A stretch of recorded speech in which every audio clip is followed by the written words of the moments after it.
Morning everyone! Kumusta po kayo on a beautiful Sunday morning? This is a taped episode of Thank You Doc. Si Alvin ng Chico po ito. Siyempre kasama po natin ang nag-iisang Diyosa sa balat ng lupa. Ganda yung intro pati din, no? Bernadette Zambrano, Aguinaldo at good morning! Gusto ko yung Diyosa, pero hayaan mo na ha, pag pinuri ka, paniwalaan mo kahit na bola. Take it! Take it, di ba? You take it, di ba? O, ikaw ba ay nakapag-diagnostics na? Ikaw ba ay nakapagpaturok na ng mga flu vaccines mo? Oh, yun nga. Kasi Enero pa naman eh. No, start of the year pa naman. Let's start it right. At eto na yung listahan. This is the episode that you have to share. Dapat may checklist na kayo.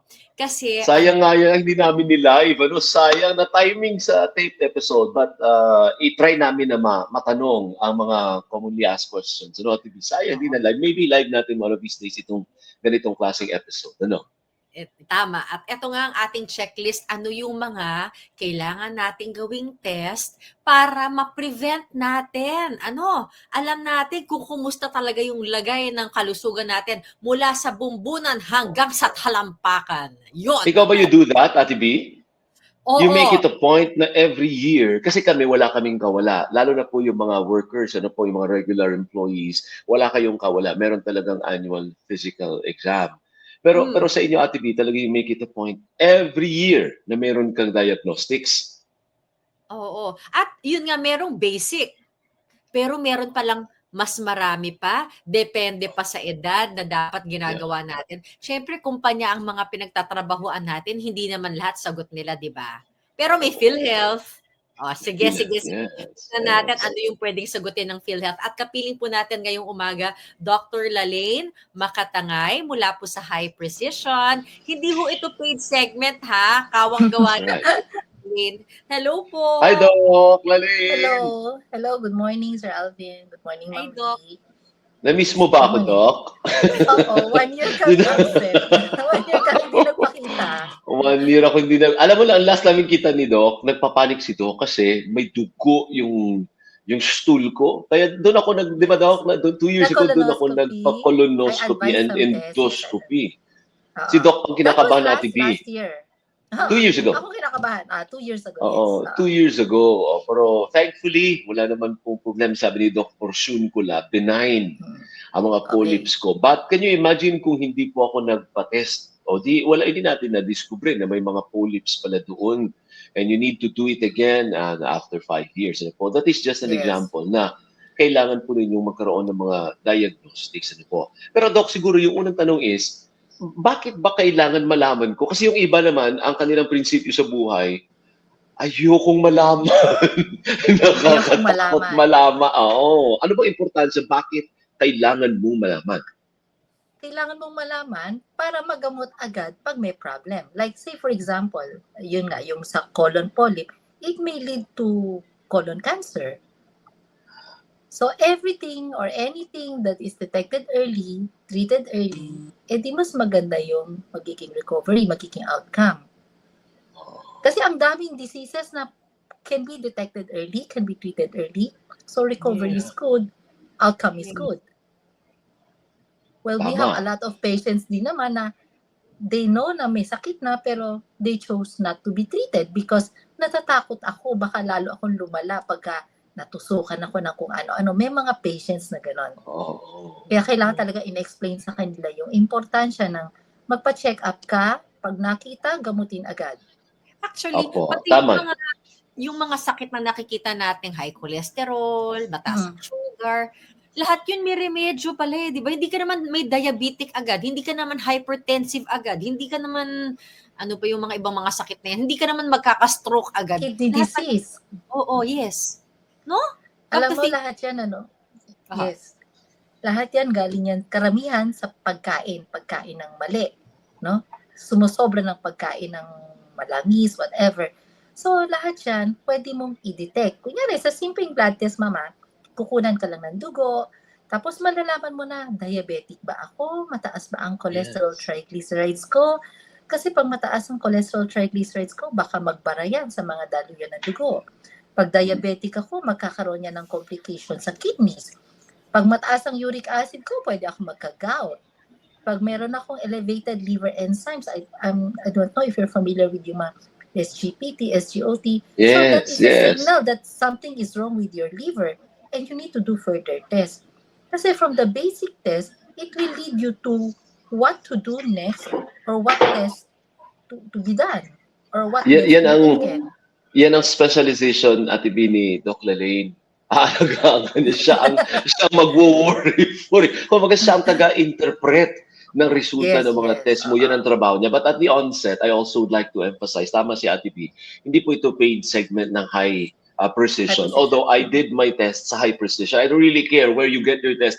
Have yourself tested. Yun ang point ng episode natin ito. Sige, so umpisahan natin but maybe let's go to yung parang prevention muna, Doc, bago yung mga tests. I understand, kailangan din natin magpa-vaccine kasi maraming sakit na mapapawasan ang risk mo or mapiprevent ang pagkakaroon mo. For instance, flu vaccine. Ano ba mga vaccines na kailangan mo magpaturok at the onset sa umpisa ng taon? Well, sa umpisa ng, actually, depende sa edad mo. So if you are 50 and up, mayroon na tayong mga shingles vaccine. Ang shingles ay isang uri ng sakit sa balat na galing din siya, same virus as the one that's causing chickenpox. Same family as the one that's causing chickenpox. Napakasakit niyan pagka tinamaan ka niyan, and it can lead to blindness pag sa mata yan tumama. So meron na si Ate B yun, Doc. Si Ate B yun. Nag-single siya. Dito din natin B, Masakit yan, masakit. Alam mo, Doc, ang galing. Kasi siguro blessing na pinag-uusapan natin. Kasi si Karen na kaopisina, nag-shingles. Yes, nagganyan din siya. So magandang, alam niyo, huwag kayong matakot. Kasi yung experience na ito, pag nakita agad, madedetect, mariremedyohan. Yun di ba? Yes. Kung hindi siya lumalako, agad-agad na patingnan ko, nagpaturok agad ako, parang wala lang nangyari sa akin. Yung ganyan din. Nagmi-meet. Pero did you know, Ate B, na may vaccine pala? Sabi ni Doc ngayon, there is a vaccine. Nagpaturok ka ba nun dati o hindi ka pa nagpapaturok? Never ka pa nagpaturok, Ate B, sa shingles? Hindi ko pa ginagawa yun lang. Hindi niya alam. So meron, Doc. Kung gusto ninyo, meron. Kasi wala pa siyang 50, Doc. Oo. That is for 50 and up. Okay. That's for 50 years old 42 pa lang ako tagal pa. Sige, Doc. You have to keep your immune system high para hindi ka tamaan ng sakit. Now, another one that's new in the market is the respiratory syncytial virus, na bakuna that's called RXV.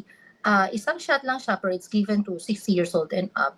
Bakit mga 50? Bakit mga 60 ang pinag-uusapan na edad? Kasi ito yung age group na marami ng sakit, marami ng comorbidities, mababa ang immune system. So sila yung very vulnerable na tamaan ng sakit. Kaya sila yung pina-prioritize natin sa vaccination. Pero ibig sabihin, kung 40s o 30s, 40s, hindi pa kailangan ng vaccine? O may ibang vaccine na akma sa kanila? Hindi pa indicated yung sa shingles and sa RSV. Pero merong mga vaccines na pwede sa kanila. Like flu vaccine, it should be given yearly at the onset of before flu season, Before flu season, dapat nagpapa-inject ka na. Pero ngayon kasi ang flu season natin, all year round. All year round. During cold months. Now, every year, nagpapalit yung vaccine. That's why flu vaccine is given every year. So usually, lumalabas yan sa market around March, April. So that's the time you get it. The earliest that so not now, hindi pala January, Doc. You can, huwag ka muna magpaturok January. Kasi at this point, wala pa. I believe na yung for 2025 strains, wala pa So baka March earliest na labas. Pero may available naman na flu vaccine. Kung gusto mo na ang iturok sa'yo, yung 2024. Pwede rin. 2025 na kasi tayo. So, ang mga 2024, phase out na yan sila. At saka, na karamihan, wala na sa market yan. Actually, nagpaplano pa naman sana ako, Ate B, na magpaturok ng flu vaccine ngayon. Hindi pala. So, aantayin ko yung March by kamo or April? Usually March. It comes out in the market by March. Okay. So, that's one. So, natapos na tayo. May shingles, may, HSV. Did you say HSV? RSV? RSV. RSV, RSV. RSV, tapos yung flu, ano pa? You know, Anything else? very important also is hepatitis B. Ayun, Because hepatitis kadidiscuss B, lang namin yung hepatitis B, Doc. Go. because hepatitis B, pag ikaw ay nagka-hepatitis at hindi ka fully recover, the virus may stay in your body and you may develop chronic hepatitis B. It may lead to hepatocellular cancer. Imagine mo, Hepa B lang, highly preventable, pero pag napabayaan mo at hindi nawala yung virus sa katawan mo, you may die of hepatitis B, hepatocellular carcinoma, that's liver cancer.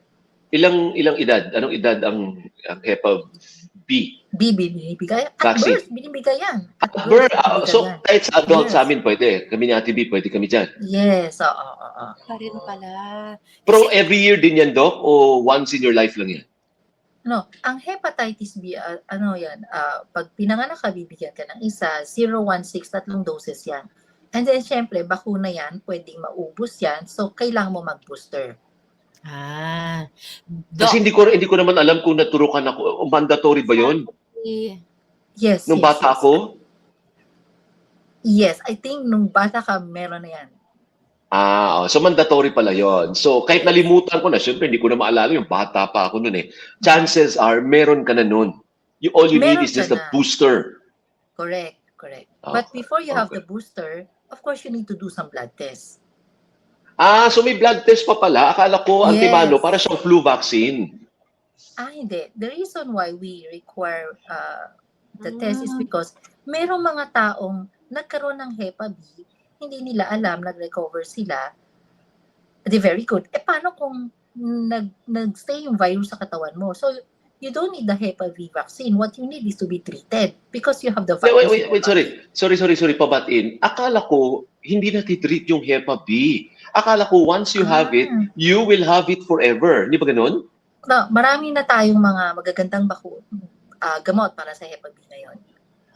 Okay. Doc, question. Hmm. Nabanggit niyo yung blood test. So, bago po ba namin gawin lahat ng mga vaccine na ito, kailangan malaman namin kung magba-blood test ba dapat muna kami or we can just go and take the vaccines anyway? Okay. You can see your doctor first. Your doctor will assess you kung kailangan ba o hindi. Kasi sasabihin mo sa doktor, gusto ko magpabakuna ng chickenpox. If you had chickenpox before, you don't need it. Okay. So pag nakabulutong ka na, pwede ka, hindi ka na pwede. Okay. Oo. Paano kung hindi mo maalala, Dok? Paano kung hindi mo maalala kung ako kasi naalala ko. Okay. Pag hindi mo naalala, it's either you do the test or you have yourself injected right away. Okay. Kaya lang kasi, Otherwise, kung gastos magpapa-inject ka, yes, correct. That's it. Otherwise, gastos. Okay. Sige, ano pa, Doc? Ano pang iba? Bago tayo pumunta sa diagnostics, anything else? Any vaccines that we need to take? Sa mga, hindi lang ito sa mga babae, sa mga lalaki na din. For the cervical cancer vaccine, sa mga babae, yung human papillomavirus. That's very good. Tapos, sa lalaki naman kasi, it can protect you from yung mga genital warts. So, Sa lalaki, may HPV. Akala ko pang babae yung HPV na yun. Meron din sa lalaki. Surprise! Din tayo. Kasi sa mga genital warts okay. Kasi it's a sexually transmitted infection. So, the cervical cancer vaccine can be given as early as 9-year-olds sa mga bata. Okay. Anything else? Girls and boys. Yeah, girls and boys. Yeah. Girls and boys, opo. Tetanus. Oo, go ahead. Sorry, tetanus vaccine also. Kailangan natin tetanus. Every 10 years. Every 10 years, dapat nag-booster tayo. I never had tetanus vaccine. Parang hindi naman yan nirekomenda sa amin dati, tetanus vaccine.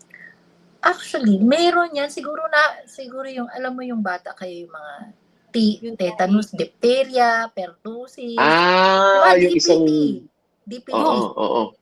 Hindi ba masamang ulitin? Okay lang bang ulitin pa? Hindi ko na... Booster daw. But we don't know.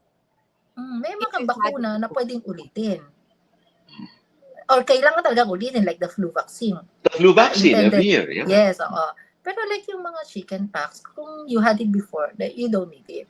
Oh, yun nga, sabi ko, for the hepatitis, kung meron kang virus sa katawan mo, you don't need the vaccine kasi hindi nagagana yung vaccine. What you need is to be treated kung ikaw may sakit ng Hep B. Tama. Tama. Oh, ikaw po naman Anything else? mahilig kang kumain sa labas, day mga hepatitis A and typhoid. Because you get hepatitis A from yung mga contaminated food. And also typhoid. Yun yung may jaundice, Doc, no? Yung nagyayelo. Naalala ko, parang nagkaganyan Yes. ako nung bata ako. Yung mahilig ako kumain ng Yung mga naninilaw. street food, naninilaw. Oo. So, ibig sabihin, kailangan kong magpaturok ng Hep B vaccine. Hep B, magpa-test ka muna, sir. Kasi if you have the antibodies, antibodies, ibig sabihin may protection. Kung may protection ka na, kailangan mo lang magpa-booster. Isang shot lang yon. Pero kung totally wala kang protection at wala ka ring virus, kailangan mo ng 3 doses. And what test is that? Anong test ang kailangan mo para ma-determine? That is a blood test. That is a blood test that is called hepatitis profile or hepatitis screening. Hepatitis B screening.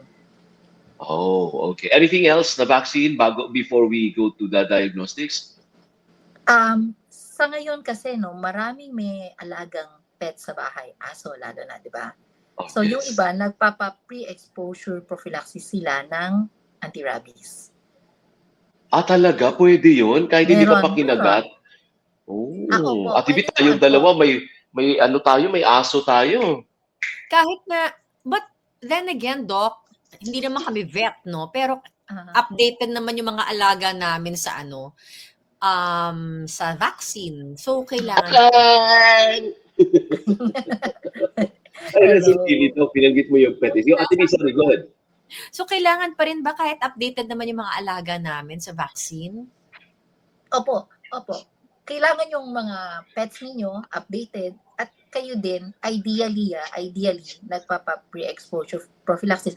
Lalo na yung mga vets and those who handle sa mga vet clinic, sa mga farms, ganon. Pero tayo, as layman, na hindi naman tayo araw-araw nakikipag-mingle sa mga pets na hindi natin alaga, mas less yung chance na rabid yung mga aso natin kung bakunado sila. So, yung iba kasi, they wait until makagat sila ng sarili nilang pet, tsaka sila nagpapabakuna. But just to inform you, there's this thing called pre-exposure prophylaxis. Ibig sabihin, hindi ka pa nakakagat, magpabakuna ka na. Okay. And you do that yearly? Sorry, yearly ba yon yung sa rabies? Meron, hindi naman po. May mga time frame po tayo sinusunod for that. Sorry, Ate B, go ahead. Doc, yun yung hindi ko maintindihan kasi bakit kailangan magpa-vaccine ng pang-rabies? Bakit kailangan magpa-vaccine ng pang-tetanus? Kapag naman nasugatan tayo, nire-recommend pa rin naman ng doktor natin na magpa-tetanus shot tayo. Or kapag naman nakagat tayo, uulitin rin naman yung rabies shot. Hindi naman sapat din naman yung vaccine. So, hindi. Kailangan natin kasi sometimes baka nakagat tayo, na-scratch tayo, nasa remote area tayo, wala tayong access agad sa bakuna. Nasa ibang bansa, nakagat ka pala doon. Oo. Tama. So, ang naisip ko kasi, pag nakagat ka na lang o pag nasugatan ka na lang, tsaka ka na lang magpa-shots. Prevention yung vaccine prevention. Pero meron talaga, mas karamihan talaga naman, pag nariyan na, tsaka nilang gagawin. Yan yung karamihang trend natin. Yeah. Sorry, lalo na sa rabies. And inuulit din naman, Doc, I guess yun yung sa akin. Kunwari, pag nakagat ka, o nung nasugatan ko yung sarili ko, may tetanus shot ka ba? Parang hindi naman nila sasabing huwag ka na magpa-shot, inuulit din naman eh. Yes, inuulit din, lalo na kung wala kang recall at wala kang proof na kumpleto talaga. At yung date kasi date is very important ilang taon na yan. Ayun. So, I guess, Doc, yun yung importante. Kung ang alaga nating aso may baby book or yung mga babies natin may mga baby book, dapat meron pala tayong folder din. Yung pala yun. Na yung pet, yung fur parent. Oo. Tinatapon ko yun. Yeah. Tinatapon ko yun yung HPV ko. Dati may sticker yun. Yes. Dapat nire-record. Oo, nire-record. Yun. Yung pala nasa... Anyway. Okay, anyway. Meron pa, Doc? Anything else? So far sa adult vaccine yun, sa children Yun na yun. marami. Pero Sa children, ano ang importante sa children? Sa mga bata, Well, anak natin? meron kasi tayong childhood immunization, no? So, syempre, paglabas ng bata, unang binibigay yan hepatitis B, BCG, tapos pagdating ng 6 months onwards, nariyan na yung mga tetanus, diphtheria, polio, pneumococcal vaccines, tapos pagdating ng 1-year-old, hepatitis A, chickenpox vaccine, yun yung mga usual na binibigay. And Opo. sadly, karamihan ng bata, lalo na pag nasa probinsya or medyo hindi financially stable ang magulang, hindi nabibigay yung bakuna. Kasi sa Sadly. totoo, medyo may kamahalan din ang bakuna. But kung masipag sila, some health centers, merong available eh. Na Pero hindi libre. lahat. Na libre. Pero hindi lahat. So, kung Quezon City ka, mayaman naman yung LGU. I'm pretty sure meron. Makati, mayaman yung Meron. LGU. Meron yan, Yes. di ba? Merong mga local government na may pondo para sa ganyan talaga. Okay. Pero dun sa adult, Doc, bago lang tayo mag-proceed sa ibang sa diagnostics, alin doon sa mga vaccines ang pasok sa PhilHealth, halimbawa, di ba? O lahat yun kailangan out-of-pocket expense? Sa pagkakaalam ko, kanya-kanyang gastos. Kanya-kanyang gastos. Although, meron kasing libre sa mga barangay. Like, a lot of my patients will come to me and say, Doc, galing lang ako kanina, nagpabakuna ako sa barangay. Okay, nagpabakuna siya ng flu, nagpabakuna siya ng pneumonia. So, I presume those are all libre. Kasi, galing sa barangay. Pero hindi ko nga alam kung libre ba yun para sa lahat or para sa mga seniors lang. Kasi hindi kaya ng budget kung lahat ng tao. Sa inyo ba sa Yes, Makati, so, Ate B, being the, Alam ko, libre? alam ko, Vin, madaming mga bakuna dito. Hindi ko lang alam yung lista. Pero I can imagine na kumpleto. Kasi may allowance pa yung mga senior dito. May birthday cake pa nga Oo. Hindi paano tayo? Hindi tayo senior. Hindi ba tayo kasali? I'm sure may iba, no? May benefits yan for sure.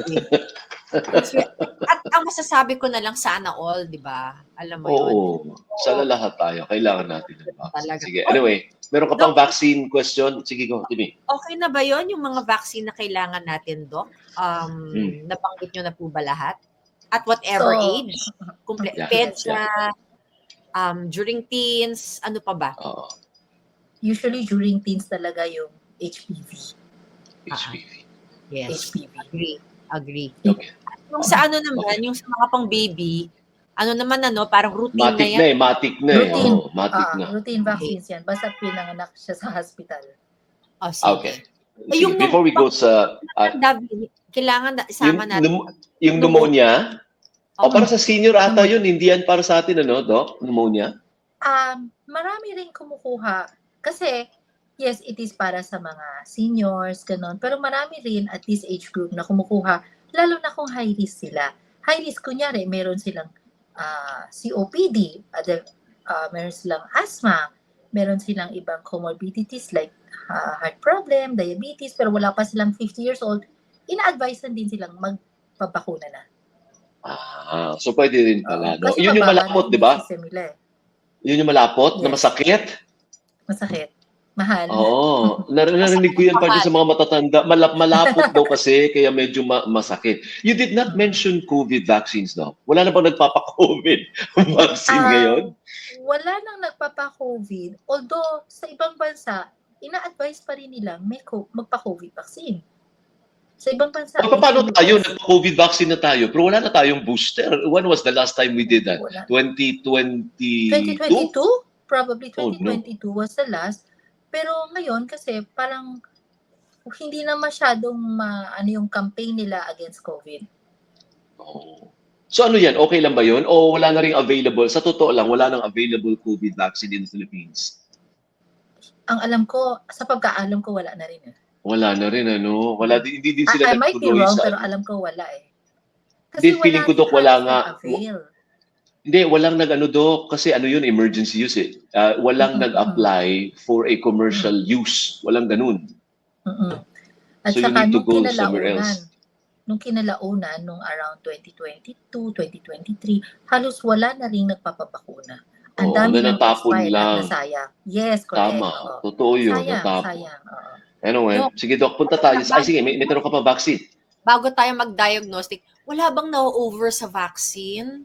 Baka naman Tama sobrang praning ko, magpaturok ako na magpaturok. Or baka mamaya, meron bang, baka naman merong Nasobrahan.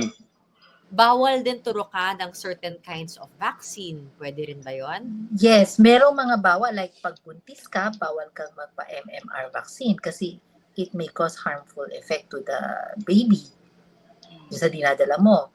Ngayon, sabi mo, hindi kaya ako masobrahan ng bakuna. Baka naman ma-overdose.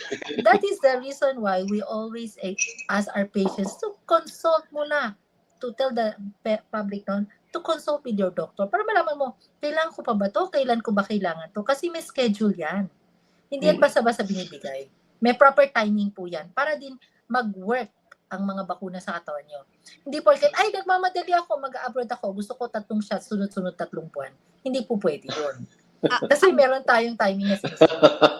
Ang gagawin ko ngayon, ito, yung aso ko may baby book for her vaccines. Hihingi akong extra. Para pag nagpabakuna ako, meron rin akong, wala naman kasing adult vaccine book, meron ba? Wala. Ilagay mo sa cellphone mo. Ano ka ba? May notes ka naman dyan sa cellphone mo. Diba? Ilagay mo sa cloud. Oo nga, Meron po tayong record ng mga pang-adult. Meron na rin po. May childhood, may pang-adult. Pengi! Booklet lang naman yan. O kasi mahilig yan. Mahilig silang magsulat-sulat. Yung parang diary nila to. Oo. Tapos Yeah. inisalan nilang ganyan, di ba? Tama. O, parang sa Parang nung COVID, di ba? May ganun. Oo. Oo. Sige ate, padala ka ni Dr. Lali. Kasi pumunta ako sa veterinarian para kumuha ng Tama. Anyway, punta tayo sa diagnostics. Oh, by the way, alin yung pinakamahal doon? Among the basic vaccines that you should have, anong mahal doon? Hindi naman kamahalan yung flu vaccine. Abot ba ng mga 5,000 ang flu vaccine? Hindi naman ano? Wala naman po. I think mga around 1,000, 1,300 lang 1,000, oo. Or even cheaper. Yung pneumonia, yun ang mahal. Yung every 5 years. Probably 3,000. Oh. So far sa ngayon, ang mga medyo mahal dyan actually is yung mga sa shingles. Magkano yun? I think More or less, sa naglalaro. Around mga 8,000, I think. Ang mahal 2 doses. din. And you need 2 doses. 2 doses a day apart or a month apart? Or The second one for the shingles vaccine, the second one should be given after the second month. The second month to 6 months. 2nd to 6 months. Okay. Sige, Okay. nag-mute Second ako to kasi sixth month. maingay yung ask. Anyway, sige, punta tayo sa diagnostics. Ano ang mga, ayun, ang ingay ni Effie, gustong pumunta sa akin. Pasensya na. Bakunahan na daw. Ingay yung ask. Diagnostics, ano ba yung mga basic tests that you need to undergo every year? Go ahead, Doc. Basic, of course, yung x-ray para makita meron ka bang TB kasi mataas ang incidence ng TB sa atin. Tapos if you are smoker, yung mga lung cancer. Tapos kailangan mo ng basic blood test like CBC. Ang dami mong information makukuha sa CBC pag anemic ka. Anemic can be iron deficiency anemia or CBC is complete blood count. Okay, go ahead. It will tell you, am I anemic? Meron ba akong infection? Possible meron ba akong cancer? Kasi kung anemic ka, pwedeng nutritional anemia. Pero ang worst thing, pwedeng may bleeding ka na pala sa loob ng katawan mo. Yung pala may colon cancer, may stomach cancer ka, kaya ka nagkakaroon ng anemia. So imagine mo sa CBC lang na pwede mong that will lead you to another test that can help you prove, ay, baka meron pala akong ganitong sakit. Now, syempre, kung pasok sa budget talaga yung mga blood chem. Very important. Because of the food that we eat, the lifestyle that we have, walang exercise, puro fast food, andyan tumataas na yung mga cholesterol, triglycerides mo, ang uric acid mo, tapos yung mga sugar also. Ay, so yung blood chem, nandun yung mga SGPT, SGOT, nandun yun? Yes, opo. So, magkaiba yung blood chem sa blood test. You have to pay separately. Complete blood count. Magkaiba. Opo. Ay, bakit magkaiba? Di ba dapat isa na lang yun doon? Kasi isang dugo, para isang kuha ng dugo na lang. Ba't kailangan dalawa pa? Isang kuha lang yun. Okay. Isang Okay. kuha lang yun. Yung Tapos? CBC, yun yung complete blood count, CBC. Now, yung blood chem, doon pumapasok yung mga sugar, cholesterol, uric acid. Sa kidney, sa liver, kidney is very important, no? Yung creatinine test, no? Doon mo na determine ako, baka ma-dialysis ako, baka may kidney failure na ako. You do the creatinine test. Now, the urinalysis, yung examination sa ihi, you don't just look for infection na UTI lang. Kasi ang dami, no, nakikita namin sa mga nagpapa-annual check, hindi nagsasubmit ng urine. Siguro kasi hindi nila nakikita yung importansya na ano bang makikita sa urine? Ano nga bang makikita sa urine? Ang dami. Sometimes, pag may protina ka sa ihi, ay baka may kidney problem ka na pala. Pag may dugo ka sa ihi, ay baka naman may kidney stone ka or mga bladder cancer. Tama, Okay. tama. So Tas these are- infection. Wait, sorry. Yung urinalysis lang, peculiar. When I was there sa High Precision, bakit kailangan antaying maihi?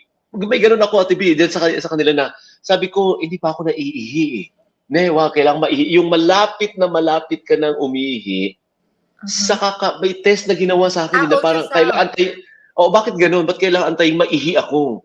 Okay, kailangan maantay na maihi ka para, pag ihi ka na, para makita yung pantog at yung prostate mo. That is during ultrasound. Di ba, pinainom ka ng maraming tubig. Tapos yung iihi na ako, sabi ng doc, wag ka umihi, kailangan ng i-test. Pigilan mo muna kasi kailangan i-ultrasound ka para ma-visualize nila yung iyong pantog, that's a urinary bladder, and yung prostate. Ganun pala yun, Ate B. Pati yung sa blood test, pati yung tinanong mo ako, Doc, nilala ko palagi ka bang may allergy? And I was surprised na alam niya, nakikita pala yun, Ate B. Sa blood ba yun, Doc? Sa complete sa blood CBC, count. yeah. Pag mataas yung eosinophil mo, it points to a possible allergy or parasitism, intestinal parasite, ganun. Ang daming information na makukuha, no? Ang daming impormasyon, Doc. Yes. Kasi nagulat ako na alam niya, Ate B, kasi allergic nga ako sa shrimp at saka sa crabs. And yet, I still eat because masarap na, di ba? Kami, anti-histamine naman eh. Alam ni Doc na nakasali, natitest pala siya sa blood, Doc. Nalalaman kung palagi kang nagkakaroon ng allergy. Tama, opo. Ang Nakikita galing. sa blood test. So, ganito yon. Ang take away ko dito, madhilig tayong magpa-diagnostic. Pero ang interpretasyon din pala ay napakahalaga. Magaling dapat yung tumitingin na doktor. Tama ba? Wala nang gagaling kay Dr. Lalay Gardner. Sabihin niya, lalo na kung pumupunta yung pasyente, hindi ka nga. Siya ang warrior. Siya ang mag-worry for you. Kaya, maswerte ka kung makakasingit ka dyan. Pag pumunta po kayo sa High Precision, Ate B, hanggang gabi ang pila sa kanyang clinic. Kasi masinsin. Ang dami niyang pasyente, masinsin. Mabusisi siya. Kasi you have to explain it to your patients para maintindihan nila. Otherwise, sayang yung tinest nila kung hindi nila naintindihan. Yung iba, may pera ako, magpapatest ako, pero hindi nila kinukuha yung results. May mga ganun na babalikan nila kapag after a few months na, only to find out may problem pala. So pag nakita mo na si pasyente, God, kilala ko ganyan. Ito lang, Doc, di ba pag naman nakita nyo may problema, tatawagan nyo naman yung pasyente? Oh yes, tatawagan ka ni Doc. Sinasabi ko sa'yo, kukulitin ka niya, Ate B. Lalo na kapag may mga, like yung mga, meron kasi kaming mga test, like dengue test, dengue and cardiac enzymes, na pag na-detect na laboratory na itong pasyenteng to, nagpa-dengue test, tapos medyo naka-red flag na yung platelet, meron kaming initiative to call the patient. Ma'am, available na yung results nyo, please get it and consult your doctor right away. Merong mga test na kailangan din kasi talagang one step, tawagan mo si patient. Pag-initiate ka na, tawagan si patient kasi it may be, life and death yun para sa pasyente, no? That's what you did to me. Hanggang dito yung kaba ko eh. Nung tumatawag si patient ko, oh no, baka may cancer. Pero at least kahit paano, hindi ka nakakaba-kaba. Doc, ganito. Di may basic. Yung basic na test is affordable? Yes, Mabilis affordable naman. Opo, opo. Oo. And then, from there, yung basic, kapag medyo may hunch na nakita ang doktor doon sa iyong Another test, test. Yeah. then more tests will have to follow. Pero hindi Yes, big correct. time agad. Oo, ganun ba yan? Opo. We start with the basic. Say for example, meron kang dugo sa ihi. Di we do ultrasound next. Na kung nakita mo sa ultrasound may kidney stone or may namamaga sa kidney at wala tayong stone na nakita, then we might proceed to a CT stonogram, a CT scan. Yes. So kumbaga laderize yung approach natin. Hindi naman tayo nagpapatest agad-agad unnecessarily kasi ang mahal din ng mga test. Mahal Ate B. Yung mga medyo sa taas na ng Yung mga ladder, highly naku po, specialized mahal. test. Mga highly Mahal yung specialized test. Pero kapag naman po, di makikita, may may hunch na, may diagnosis na. Pag may diagnosis, nako-cover naman yan ng health card ng iba, di ba? Depende yes. kung may coverage sila ng pre-existing diseases. Kasi yung iba, pag bagong member pa lang sa card, within the first year, hindi covered yung mga pre-existing diseases. And pre-existing diseases, ito yung mga high blood, diabetes, kidney stone, gallstone. Hindi kasi sila nako-cover. Kadalasan during the first year of their insurance coverage. Unless Usually group on second year insurance. onward. Unless group, yes. Pag group kasi kadalasan mas nako-covered. At syempre, depende rin sa amount covered. No? Minsan, hindi kataasan din eh. Doc, yung PhilHealth, nako-cover ba ng PhilHealth itong mga diagnostic na ito, lalo na kung may nakita ng baka pre-existing condition? Sa mga hospitals, yes, may mga nako-cover. Lalo na kunyari yung mga, itong pasyenteng to, may heart problem, kailangan niyang pa-angiogram. At may PhilHealth May naman siya packages. na, yes, oo. Yun Meron naman namang portion na sinasagot din ng PhilHealth. Mahal yun? Yung angiogram ba is a diagnostic test? No, hindi siya diagnostic. Angiogram is a diagnostic test, no? Para malaman mo kung meron bang bara sa daluyan ng dugo, sa puso, yun. And Magkano then, yun, pag nakita, that's where angioplasty will come in. Well, angiogram, I think nasa around 60 maybe. 60. Oh my Depende God. kasi actually 60,000? Depende sa hospital na pupuntahan mo. Mahal, Ate It can B. go more than that. It can go So yung more than that. angiogram is the diagnostic, yung angioplasty is the procedure. Yes, kunyari may bara, doon na pumbas. Yung angioplasty, yun yung medyo mahal na talaga. Hundreds of thousands na yun. But of course, we have this PhilHealth and mga benefits na makakatulong sa atin. Kaya nga, importante talaga yung PhilHealth. Tama yun. Doc, talk about yung sa stool.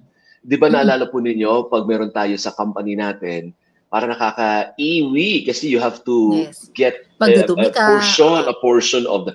May bago sila, Ate B. Na, parang smear ba yun, Doc? That's what I did Yung maliit lang. Yes, yung occult fit test, sa bahay mo yun gagawin. Or anyway, kahit sa company mo, pwede mong gawin. Basta na oras na nadumi ka. Then you will just use a brush. Isuswab mo lang doon sa tubig kung saan ka nagdumi. And then, you do it on your own actually. You do it on your own. Tapos, idadab mo lang siya doon sa kit. Yeah. And that will tell you kung meron bang nadidetect na blood. Kasi kung may nadetect na blood, chances are meron kang colon problem. And that is where colonoscopy will come in. Say for example, wala akong budget talaga. Walang budget for colonoscopy. At least man lang you do a screening test. And that's the occult fit test na tinatawag. So, syempre, pag occult fit test. Occult test. Fit. F-I-T. Oo. Maganda yun, Ate B. Kasi yung iba ayaw magpa-colon eh. Diba? Kasi mahal. Masakit ba? Actually, hindi siya masakit. Hindi masakit. Tulog ako. Hindi siya masakit, Ate B. Natutulog ako eh. Alam mo, ang realidad ng buhay, hindi naman yung sakit yung ayaw ng iba. yung shame, yung... Ayaw lang ng iba. Yung hiya. Nahihiya. Ayaw. So, ayaw malaman ang katotohanan. Yeah, awkward for them eh. Like, some guys, ayaw talaga nilang may susundot sa puwet. Hindi ako awkward talaga. Awkward talaga, Ate B. Kahit ako awkward na ako. Natakot ako kay Doc Lale. Pero it's worth doing it. Oh, yeah. Doing it, di ba? Sa umpisa lang nakakatakot. I even walked after that. I drove myself going back home after that. So, okay lang po siya. Ano po? So, okay lang to do that. We have to bite the bullet kasi ang ayaw natin pag biglang, at saka pag may nakuhang polyp or nakitang polyp, tanggal agad, di ba? Yung nagiging Yes, cancer. correct. Oo, correct. Oo. Oo. Alam mo, mas mahirap gamutin talaga pag ikaw ay naabot na sa puntong may cancer. Although, magaganda na yung gamot sa cancer. Pero bakit pa natin aabuting magkaroon ng cancer? Kung pwede naman Yeah. nating hanapin agad at tanggalin Mm. para hindi na mauwi sa cancer, mas mura yon. Oo. Imagine mo pagka Doc. nagka-cancer ka, hindi ka na makatrabaho niyan. At Tama. saka ito, Diba? You have Doc. to live. Go, Bin. Sige, TV, go. Ito yan, yung colonoscopy. I-ano natin ha, Doc, yung mammogram ultrasound rin. Very important Yes. kasi ang laki palang alam nyo, breast cancer pala is so curable. Sabi nung Oh, doktor yes. na kausap ko, it's just Correct. the Pag maaga. diagnosis. Yeah. Everything na Pag maaga early diagnose, mas mabilis gamutin. Hindi, babalik sana ako sa ultrasound. I also did that, ano? Kasi Apa. na-tackle namin a few, last week yung about liver, no? Mhm. And fatty liver for that matter. Paulit-ulit yung nagtanong doon, ano ba ang test to determine if one has fatty liver? At ang nabanggit ni Doc ay ultrasound, no? Tama, Yes, Doc? apo. Ginanyan ako, Ate B, yung parang buntis ka na parang may gel na nilagay sa tiyan. Yan yung Doc, di ba? Tiyan mo. Yung parang may Yes, ginanon correct. ganun sa Yun nga. tiyan ko. Oo. So, that is also a diagnostic test. Yes. Yes, okay. So, ano ba yun? Why do you need it? Kahit wala kang You- signs, ano? Kasi wala yan sa company. Pero specialized Yes. diagnostics ata yan, Doc, ano? Yes, kasi usually pag annual physical exam ng company, ang cover lang dyan, urine, stool, x-ray, Blood. CBC, and urinalysis. Although, sabihin natin basic, pero ang dami mong information na makuha doon. So ngayon, X-ray. on top of that, kailangan mo magpa-ultrasound. Siyempre kasi gusto mong malaman, may fatty liver ba ako, may gallstone ba ako, may kidney stone ba ako? Do I have prostate enlargement? Meron ba akong myoma, ovarian problem, polycystic ovary? Lahat yan makikita mo pag ikaw ay nagpa-ultrasound. At magkano ba yung mabibigay ultrasound, pala Doc? Saan naglalaro? I think around 2,000, ganun. 2 to 3,000. Pwede na. O, pwede na. Kung marami ka. Pero hindi naman agad-agad sabihin sa'yo, magpa-opera ka. Hindi ganun, di ba, Doc? Hindi naman. Oo. Oo.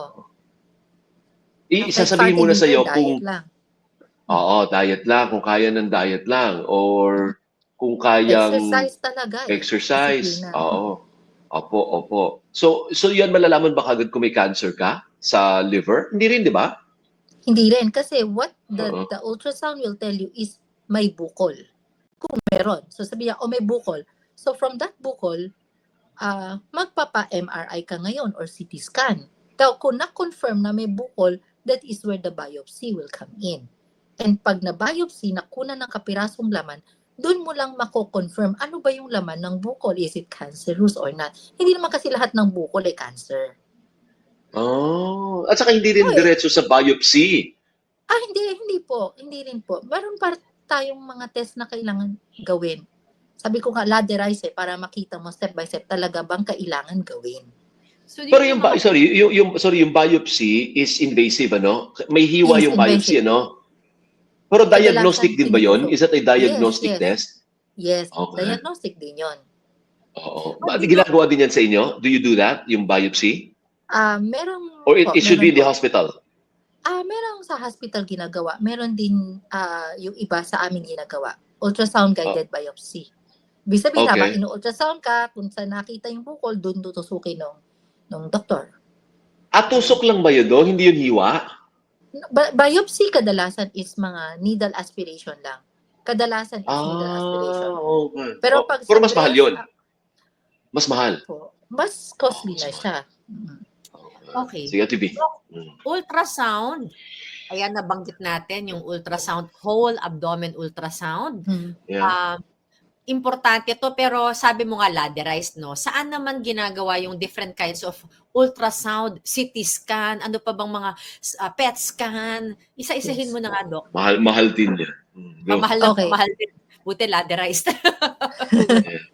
Lahat sila, yung mga scans na nabanggit mo, ma'am, those are imaging procedures. Ibig sabihin ng imaging procedure para makita yung loob. na hindi ka hinihiwa, no? Nakahiga, it's either nakahiga ka lang or may probe na idinadaan sa tiyan mo. So, start with the basic, that is ultrasound. So, sa ultrasound, pag may nakita, say for example, may nakitang tumor, bukol sa atay, sabihin natin sa atay, then ang next na ginagawa usually is a triphasic CT scan or CT scan sa liver. Na kunyari, nakita na, may bukol, tapos na biopsy, cancerous pala, at gusto mong malaman, kumalat na ba sa katawan mo, that is where yung mga PET scan will come in. So, step by step sila. Kasi sa PET scan, it is a scan from head to toe. Makita mo. Oo. Yan ang mas mahal. Yan ang mas mahal, Doc, yung PET scan. Yes. Oo. Magkano yung PET scan? Usually, ang price range niya mga nasa 70, 80. But can Mahal, go Ate B. as much as 100,000. Depende sa hospital na Oo. pinuntahan nyo. Pero you don't need it naman kung wala ka namang ano, di ba? Why would opo, you need hindi to ho yan spend basta-basta 70 to ginagawa. 80,000? Hindi po yan basta-basta ginagawa. Kailangan talaga yan may doctor's recommendation ka. I-assess ka talaga ng doctor if you really need it or not. Kasi syempre may mga radiation din yan. Alam mo, Doc, buti nabanggit mo yung radiation. In certain countries, I don't know, Canada ba, meron silang ganun na nililibit nila yung exposure. Meron silang Oh, the Opo, radiation. Yeah. Yes. Yeah. What is, explain mo naman, kasi baka we might get carried away na pa-test rin naman kami at ng x-ray, bawal naman pala. Well, kasi sa x-ray, yung exposure mo dyan is very minimal. Sabihin ng pasyente, kadalasan, may pneumonia na pasyente ako, sabihin ko, sige, gagamutin natin kasi may pneumonia nakita sa x-ray. You come back after 2 to 3 weeks for a repeat x-ray. Ay, ayoko na, Doc, kasi bawal yan, di ba? Paulit-ulit. Well, kung indicated naman, kung kinakailangan, kailangan mong gawin. Kasi paano mo malalaman, lalo sa TB, paano mo malalaman kung nagre-responde ka sa gamot kung hindi ka magpapa-x-ray?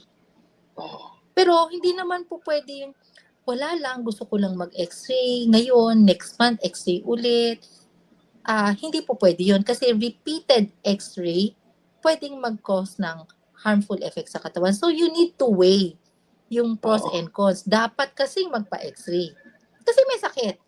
Pero hindi mo naman kailangan magpa-x-ray kung buwan-buwan or every 2 months kung wala ka namang nararamdaman. Kung walang indication. Ano ba yun? Sorry. Nandito ako. Kasi naalala ko, nag-x-ray din ako. Yun yung parang gumaganong ka, di ba? Parang may machine, Yes, tapos gumaganong ka. Yes. Oo. Tama. Nakatayo kayo noon. Tapos parang ine-embrace mo Parang in-embrace, oo. Ano pang problema Yun. doon? Para siyang may ini-emit na may pwedeng magka-cancer yung pasyente? May radiation. Pero very, very, very low dose. Very minimal lang yun. Okay. So kung once a year ka lang naman nagpapa-x-ray, no Okay need to lang yun. worry. Yes, okay lang yun. Okay. lang Huwag natin lang ng every radiation sa month na buntis. paulit-ulit. Yes, at saka sa buntis. Sa mga buntis po. Okay. Importante, Ate B, pati yung baga mo. Although ginagawa na yan sa mga company, meron ganun yung nakaganong ka. Although sa high precision, meron din po sila. Kasi minsan walang symptoms, Doc, di ba? Yun ang problema ko palagi. Wala kang symptoms despite the fact na meron ng problema sa internal organs mo, Doc Nalaine. Yes, correct. Or may symptoms, ini-ignore mo kasi iniisip mo, wala yan, pagod lang yan, kulang lang sa pahinga. Maraming ganun. O kaya yung mga ubo, mga prolonged cough, kadalasan sasabihin nila, ay hindi na allergy lang ako, TB na pala. Sinasabi mo allergy kasi iniisip mo, ayaw mo isipin may TB ka, of course. Ayaw mo isipin may tumor ka. So, isipin ng mga pasyente, ay, hindi po, allergy lang yan, kaya paulit-ulit na ubo. Pero nung in-x-ray, may tumor na pala, may TB na pala. Yan. Number 1 kasi. So, based on practice, Doc, ano yung mga ganyan na parang ini-ignore mo? That's one example, ubo ko ng ubo. Baka may TB ka. Ano pa, di ba may mga nararamdaman tayo, ini-ignore natin, di lower back pain, mo yan, nangalay lang to dahil di ako. Ano yung mga telltale signs na you really need to do some diagnostic tests? Yung mga chest pain. Sasabihin lang, ay parang nag-acid reflux lang ako. Yung si acid reflux, yung acid sa sikmura, umakyat sa dibdib mo, so parang may burning sensation, may heartburn, Tapos Mm. usually sabi ng pasyente, hindi, marami lang ako nakain, so para lang akong ipacho, hindi natunawan dito sa dibdib. Ay, naatake na pala si pasyente. O kaya headache, naku, migraine lang ito, yung pala aneurysm. Oh no. Oo, mga back pains, yung sabi, ay muscle lang kasi ang tagal ng upo, ang tagal ng tayo sa biyahe and all. Mm. Yun pala, may kidney stones na. Oh. So yung Kasi kidney, back yan, ang epekto niyan yes, sa the kidneys likod? at the back. Yes, because our kidneys at the Okay. back. Wala yan sa Okay. harap. Okay. Ang nasa harap Sige. yung pantog. Ang dami ko Okay. natutunan. Pero kaya yan ano, kahit nasa likod yung kidney. Kasi ang No, ultrasound, ultrasound yan. naalala ko sa tiyan lang di ba? Pero No, kung pinapaside ka. capture. You Oo. remember you were asked Oo. to turn to your side. Oo. That is Oo. doing the kidney ultrasound. Oo. Para pa may sinabi, naalala ko, I distinctly remember, may sinabi yung doc na hindi naman, Ate B, tinatanggal agad-agad yung kidney stones. Para may certain, if I remember Size. correctly, may certain size. Oo, at saka kasi ang gaganda na ng gamot natin for kidney stones. Mm. Okay. So, hindi mo kailangan ipatanggal, doc. Depende sa size, depende sa location, depende sa uri ng sa itsura ng stone. Kasi kung gatuldok lang siya, baka pwede pa nating daanin sa water therapy, sa gamot. Pero kung siya ay nakaharang, obstructing na siya, namamaganing kidney mo, nagdudugo na, di kailangan na natin ng surgical intervention. Hindi pa pwedeng tanggalin na siya kahit tuldok pa lang siya to prevent it from becoming bigger? Hindi ba pwedeng ganun? Preventing? Yes, you can, pero medical lang, non-surgical. Ibig sabihin, Gamot hindi ka lang. pa-opera. Okay. Kasi baka sabihin, hindi, antayin ko pa ba lumaki? Pag lumaki, nuknukan ng sakit. O di ngayon palang maliit, tanggalin na yan. Di ba pwedeng ganun? Pwede. Actually, we recommend tanggalin, pero by medical way, not the surgical. Hindi yung bubuksan, tapos tsatsaniin, kukunin lahat ng mga, hindi ganun. Hindi, gamot lang. Ibig sabihin, gamot lang, iinuman mo ng gamot. Okay. Yeah, Ate B, huwag ka dyan sa kidney. Diyos ko po, masakit. Di ba may office mate tayo, masakit daw yung kidney stones, Ate B, pag lumaki. Haharang siya sa Huwag alagaan. Ano daw? Alagaan para lumaki, ano? Huwag alagaan para lumaki ang mga stones na yan. Masakit yung stone, lalo na pag siya'y nakaharang na sa daluyan ng pag-ihi mo. Doc, meron pa akong maliban yung mga scan, mga test sa dugo, no? 7 minutes left Sige, go ahead. Yung mata, yung ipin, kasama ba yan? Kasali din yan, oo. Yes. O yun. Ano yung test na ginagawa naman? At meron pa ba akong nakalimutan sa mata, ipin? Ano pa ba yung often overlook? Baka pati ko meron. Hindi ko lang alam. Sa mata, dental, very important yan once a year. Oh, yes. Magpa-dentist ka. Kasi yung mga oral cancer, no, minsan na-ignore mo as parang singaw lang, pabalik-balik. Gamot ka ng gamot, singaw-singaw, yung pala cancer na. So, who can help you detect that? Your dentist. Sa mata, baka akala mo, grado lang ng mata, paggawa ka ng paggawa, papalit-palit ka ng grado ng mata mo, yun pala may catarata, glaucoma, or diabetes. Alam mo ba, pag may diabetes ka, lumalabo ang mata mo. Retinopathy. So, akala mo, mapabilis magpalit ng grado, yung pala, yung sugar mo ang tumataas ng husto. So, kailangan mo magpa-check sa OFTA. Now, sa ENT naman, usually nililinis yan, di ba? Yung merong mga ear na kiniklean yung tenga para matanggal yung mga earwax, ganyan. Mga basic na test yan pati basic pala magpa-check up ng tenga, hindi ko alam yun.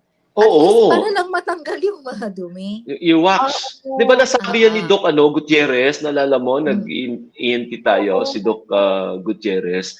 Doc, yung, di ba sa results, nakita mo, help us interpret, nakita mo may arrow na pataas. Yung iba naman walang arrow. Yung iba naman may arrow pababa. Ano ibig sabihin? Well, depende. Hindi lahat ng arrow pataas masama at hindi rin lahat ng arrow pababa okay. Kunyari, ang arrow pataas mo HDL, good cholesterol. That's very good. The higher the better. The higher the better. Mas favorable pag mataas ang HDL mo. Pero ayaw natin pag ang mataas yung LDL. yung bad cholesterol. Yung, di ba? I remember telling you LDL is lechon de leche. That's bad cholesterol. Tama, Doc. Tama, Doc. Oo. Sa blood chem mo. So, hindi lahat ng naka-arrow up masama. Hindi lahat ng naka-arrow down okay. You have to let your doctor interpret your results. Ayun. Tama. Again, babalik tayo doon sa tamang interpretation. Hindi yung self-interpretation. Well, you can do self-interpretation kasi human nature naman yun to be curious, but you are not a doctor. The doctor should interpret it. Correct. Ang daming nag-google. Hindi, kahit ako naman nag-google ako eh. Hindi, human nature yun to be curious Diba? Nako-curious ka eh. Oo. But of course, you have to have your doctor interpret it for you talaga. Kasi kailangan ma-correlate sa iyo yan sa katawan mo I-correlate. Clinical correlation. Yung totality. Yung totality. Correct, Oo. At history. Based on your history. Yes, history. Yes, correct. Galing. Okay. Sige, Doc. Anyway, we have 4 minutes left. Siguro i-allot natin sa reminder sa ating mga kababayan. If you have time, na talagang napaka-importante po ng vaccines at saka diagnostics. Go ahead, Doc. Please remind them. Okay. So every year, please have your self-check. Kailangan magpakonsulta kayo sa doktor ninyo para alam ng doktor kung ano yung mga test na kailangan yung gawin. Pero basic talaga yung mga CBC, blood chemistry, X-ray, ECG. Those are the very basic tests. Now, for the vaccination naman, we have both sa mga bata. I'm sure alaga ng pediatrician yan. So, alam ng pediatrician ano yung mga kailangan. At saka dapat nasusunod yung tamang schedule para ma-optimize ba yung effect ng bakuna sa katawan nyo. Now, for the adults, kasi kadalasan ng adults, pag wala ng sakit, hindi na yan pupunta sa doktor para magpabakuna. But I strongly recommend every year magpa-flu vaccine pa rin kayo. Now, when you reach the age of 50 and up, you can have your shingles vaccine. If you are 60 and up, you can have your respiratory syncytial virus vaccine. And then if you have some comorbidities like COPD, asthma, diabetes, there are other vaccines that kailangan mong makuha para hindi ka tamaan ng sakit na yon. And then also hepatitis B vaccine is very important because we have been seeing a lot of cancer patients na ang pinag-ugatan is hepatitis B.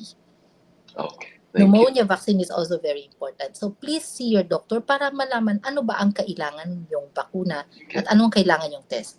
So remember, yung bakuna is very important talaga yan. Thank you. See you soon? See you. Hindi. Next year. See you next year. This year. See you soon. See you soon. Thank you. Kumanda ka, papalahin na rin kita ha. Oo, mabait yan. Prevention tayo ha, hindi dun sa prevention. Hindi na sa treatment. Prevention dapat talaga. Thank you, Doc. Thank you very much. Makakasingit kayo kay Doc Lale. Kung makakasingit kayo sa dami ng pasyente niya. Maraming salamat po sa ulitin, Doc. Next year ulit sa ating discussion. Thank you. Maraming salamat kay Dr. Lalaine Makatangay ng High Precision. Bisitahin niyo siya doon. Ha? By the way, mag-schedule ako niya na TV Sunday. Kasi bukas sila Sunday. Oo nga. Ay, wait. Kasi ako pag naman weekday, maraming tao, TV. Magsha-shoutout ako sa Makati Med. Kina Debbie natin yan. Tsaka syempre sa Healthway. Lahat yan kaibigan kasi malapit sa inyo. Malapit sa iyo. So kayo po, I guess ang punto namin ni Alvin dito, pumunta kayo sa malapit sa inyong lugar, magpa-check up, go see your doctor, para hindi tayo palaging naghahabol kapag delikado na. Utang na loob. Any credible diagnostic center. Hindi namin pinaplug yung High Precision. Although ako, High Precision ako dahil doon ako nakapagsimula. Si Ate B, Makati Med or Healthway. Ayala yan, di ba? Actually, meron rin ako sa High Precision, dito rin sa Ayala. Iba-iba. May High Precision pala dyan. Okay. Kasi ganito, ginagawa ko, titignan ko yung service kung saan mura. At saka kung saan maayos yung service. It matters Hindi masungit, hindi para kayong mga cattle doon kung i-treat. Hindi, dapat parang tao. Yung maayos yung treatment. Yung mga sa scans, ang natutunan ko, Vin, kasi yung blood test, minsan, marami. Pero yung for mga scans like mammogram, ultrasound, alam nyo, very important pala yung mga sonologist, yung mga Oh, nag-ultrasound para yes. tayo Oh, yes. interpretation, iba-iba rin sila ng basa eh. So doon Oo. kayo Dapat pupunta magaling sa magbasa. magaling. Yes, doon kayo Yeah. pupunta sa magaling magbasa ng mga ultrasound na yan, mammogram na yan, ha? Thank you. Thank you, Doc Lalaine. I hope to see you Doc anytime soon. Sooner than later. Okay? Sige O, paano nga. yan? Thank you Siguro naman po. may na-pick up kayo doon, ano, magpa-test. Oo, mas maigi na yung alam ninyo para mapaghandaan ninyo kasi hindi nyo alam at antayin nyo na lang yung oras kung kailan lalala. Di ba? Mas masama eh. Mm-mm. Mapapagastos kayo. Si Alvin Alchico po ito. At ako po, yung Ate B, Bernadette Zambrano Aguinaldo. Alagaan po natin ang ating kalusugan, ha? At saka syempre, pag pinag-uusapan natin ng health, tayo syempre ay magiging mas happy. Kaya be happy po everyone. God bless you. Ingat. Until next time, dito lang sa... Thank you, Doc. Thank you, Doc. Thank you.